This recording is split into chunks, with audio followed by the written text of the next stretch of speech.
합독하시겠습니다. 주 여호와께서 이같이 말씀하셨느니라. 나의 양떼 너희여, 내가 양과 양 사이와 순양과 수염소 사이에서 심판하노라. 너희가 좋은 꼴을 먹는 것을 작은 일로 여기느냐? 어찌하여 남은 꼴을 발로 밟았느냐? 너희가 맑은 물을 마시는 것을 작은 일로 여기느냐? 어찌하여 남은 물을 발로 더럽혔느냐? 나의 양은 너희 발로 밟은 것을 먹으며 너희 발로 더럽힌 것을 마시는도다 하셨느니라. 그러므로 주 여호와께서 그들에게 이같이 말씀하시되, 나 곧 내가 살진 양과 파리한 양 사이에서 심판하리라. 너희가 옆구리와 어깨로 밀어뜨리고 모든 병든 자를 뿔로 받아 무리를 밖으로 흩어지게 하는도다. 그러므로 내가 내 양떼를 구원하여 그들로 다시는 노략거리가 되지 아니하게 하고 양과 양 사이에 심판하리라. 내가 한 목자를 그들 위에 세워 먹이게 하리니 그는 내 종 다윗이라. 그가 그들을 먹이고 그들의 목자가 될지라. 나 여호와는 그들의 하나님이 되고 내 종 다윗은 그들 중에 왕이 되리라. 내 여호와의 말이니라. 내가 또 그들과 화평의 언약을 맺고 악한 짐승을 그 땅에서 그치게 하리니 그들이 빈들에 평안히 거하며 숯불 가운데에서 잘지라. 내가 그들에게 복을 내리고 내 산 사방에 복을 내리며 때를 따라 소낙비를 내리되 복된 소낙비를 내리리라. 그리한즉 밭에 나무가 열매를 맺으며 땅이 그 소산을 내리니 그들이 그 땅에서 평안할지라. 내가 그들의 멍에의 나무를 꺾고 그들을 종으로 삼은 자의 손에서 그들을 건져낸 후에 내가 여호와인 줄을 그들이 알겠고 그들이 다시는 이방의 노략거리가 되지 아니하며 땅의 짐승들에게 잡아먹히지도 아니하고 평안히 거주하리니 놀랄 사람이 없으리라. 내가 그들을 위하여 파종할 좋을 땅을 일으키리니 그들이 다시는 그 땅에서 기근으로 멸망하지 아니할지며 다시는 여러 나라의 수치를 받지 아니할지라. 그들이 내가 여호와 그들의 하나님이며 그들과 함께 있는 줄을 알고 그들 곧 이스라엘 족속이 내 백성인 줄 알리라. 주 여호와의 말씀이라. 내 양 곧 내 초장의 양 너희는 사람이요 나는 너희 하나님이라. 주 여호와의 말씀이니라. 아멘. 본문에서 하나님의 심판과 회복의 약속에 대한 말씀이 나옵니다. 하나님께서 연약한 자 양들을 모으시고 치료하신 후에 그들을 괴롭혔던 목자들과 이제 강한 양들, 이제 포악한 양들이죠. 심판하시겠다는 내용입니다. 사실 10절에서 하나님께서 악한 목자들에 대해서 심판하시겠다고 우리가 말씀을 생각해 봤었습니다.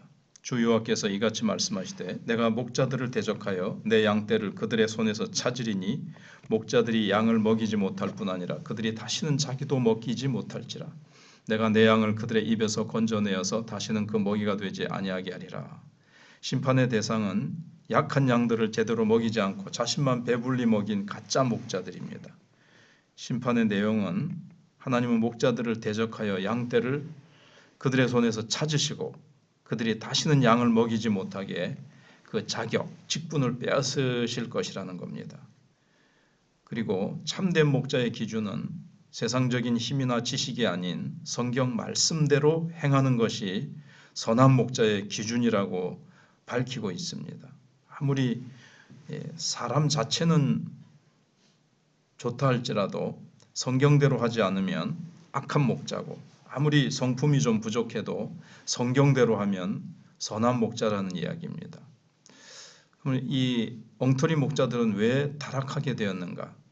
자기 자신의 죄와 유혹을 이기지 못하기 때문에 그들은 이제 망하게 되는 겁니다. 예를 들어서 민수기의 발람 선지자 같은 경우에 자기 유익을 구했기 때문에 돈을 많이 주고 높여주겠다고 하는 발락 왕의 그 유혹에 넘어간 거죠. 그 다음에는 이제 오늘 이제 본문을 이제 생각을 이제 본격적으로 해보면 강한 양들에 대한 심판이 나옵니다. 17절로 19절에 나오죠. 양과 양 사이, 수양과 수염소 사이에서 심판하신다는 겁니다. 특히 힘이 센 양들입니다. 힘이 센 양들이 좋은 꼴과 맑은 물을 이렇게 막 밟으면서 막 그 더럽히고 남은 꼴은 먹지 못하도록 막 짓밟아서 약한 양들이 더러운 것을 먹고 더러운 물을 마시게 한 것에 대한 심판을 하나님이 하시겠다고 하십니다.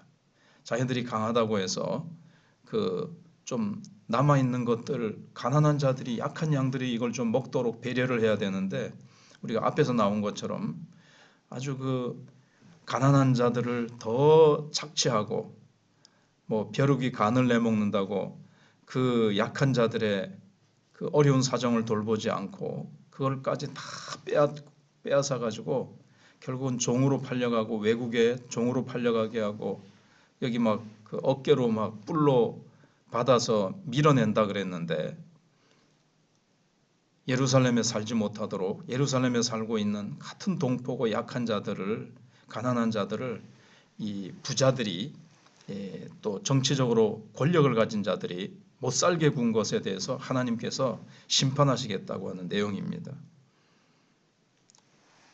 교회적으로 말하면 순수한 하나님의 은혜의 가치를, 그러니까 말씀과 어떤 성령의 역사의 가치를 모르고 세상의 화려하고 더러운 것들로 교회를 채워서 은혜의 샘물을 오염시킨 자들에게 하나님이 심판하시겠다는 뜻도 됩니다.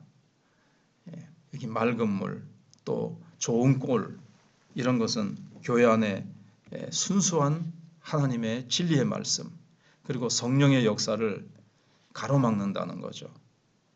세상적인 것들을 가지고 와가지고 그런 것들로 채우면 성령의 역사가 이제 막히는 거죠. 하나님의 말씀보다도 뭐 어떤 세상적인 이벤트, 세상적인 어떤 것들로 채우면 하나님의 순수한 말씀을 양들이 먹지 못하면 결국 양들이 파리해져 가고 어려움을 겪게 됩니다. 거기에 대해서 하나님께서는 심판하시겠다는 겁니다.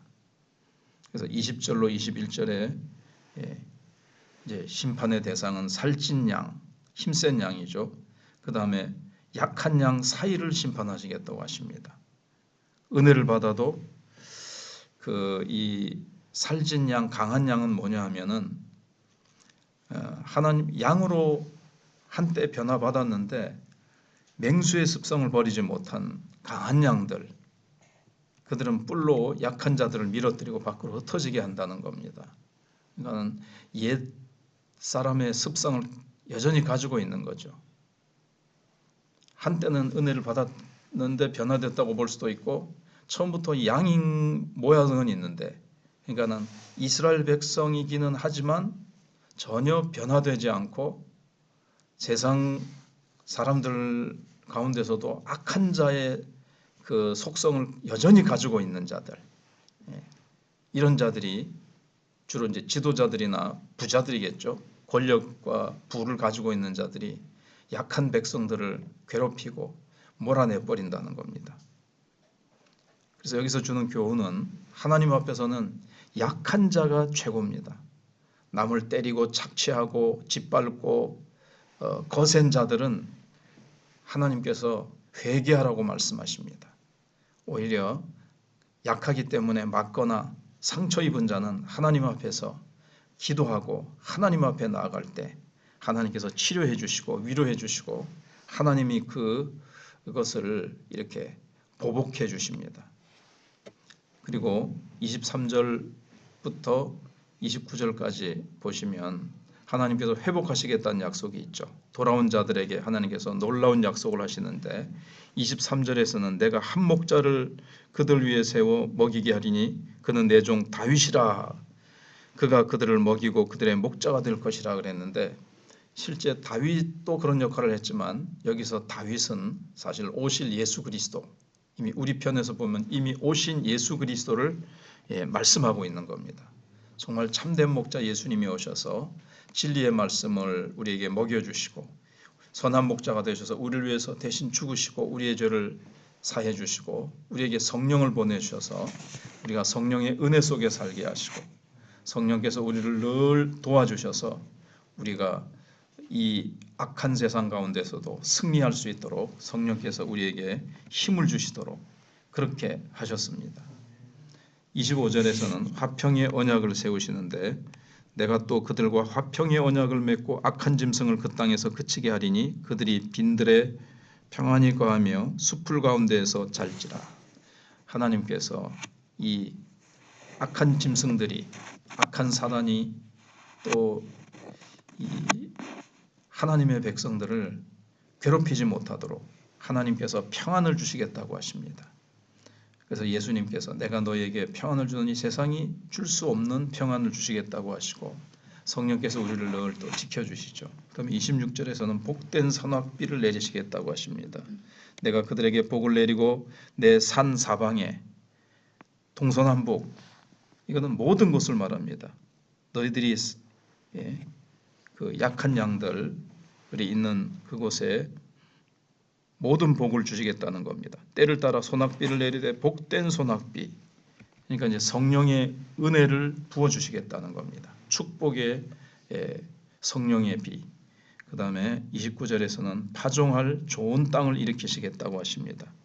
내가 그들을 위하여 파종할 좋은 땅을 일으키리니 여기 원어에는 이름을 심는다 이렇게 되어 있는데 요즘 좋은 명품을 보면 그 농사지은 사람의 이름이 그 라벨이 딱 붙어 있습니다. 그만큼 자신 있다는 뜻이죠. 이 말은 최고의 신앙으로 하나님께서 명품 신앙의 사람으로 만드시겠다는 겁니다. 그래서 세상 어디에 내놓아도 탁월하게 하나님께 인정받는 신앙인이 되게 하시겠다는 뜻입니다. 그래서 하나님께서는 강한 자가 못되게 구는 자들이 세상을 지배하고 승리하는 것 같아도 하나님께서는 그들을 때가 되면 회개치 않을 때에 심판하시고 약해서 얻어맞고 짓밟히고 숨을 못 쉬는 것 같아도 하나님께서는 하나님을 의지하고 하나님께 나와 부르짖는 자들의 기도를 들으시고 하나님께서 좋은 것으로 채워주시고 회복시키시고 치료하시고 하나님께서 성령의 은혜의 담비 그리고 순수한 말씀의 꼴로 배부르게 풍성케 하시겠다고 약속하십니다. 네, 기도하겠습니다.